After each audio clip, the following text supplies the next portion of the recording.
வணக்கம், உண்மை செய்திகளுக்கு உங்களை வரவேற்கிறோம். நெல்லை டவுன் மேலரத வீதியில் கோடைக்கால வெப்பத்தை தணிக்கும் வகையில் பொதுமக்களுக்கு நம்பி ஜுவல்லர்ஸ் உரிமையாளரும் வழக்கறிஞருமான திருமலை நம்பி அவர்கள் ஏற்பாட்டில் பொதுமக்களுக்கு நீர்மோர் வழங்கப்பட்டது. இதில் ஏராளமான பொதுமக்கள் பயனடைந்தனர்.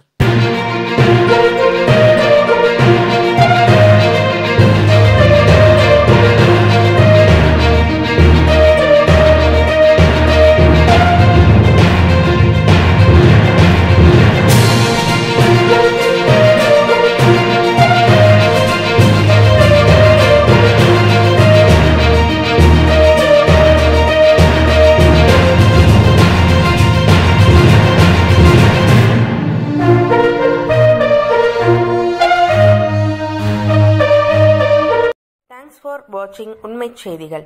நெல்லை செய்திகளை உடனுக்குடன் தெரிந்து கொள்ள சேனலை சப்ஸ்கிரைப் பண்ணுங்க, லைக் பண்ணுங்க, ஷேர் பண்ணுங்க.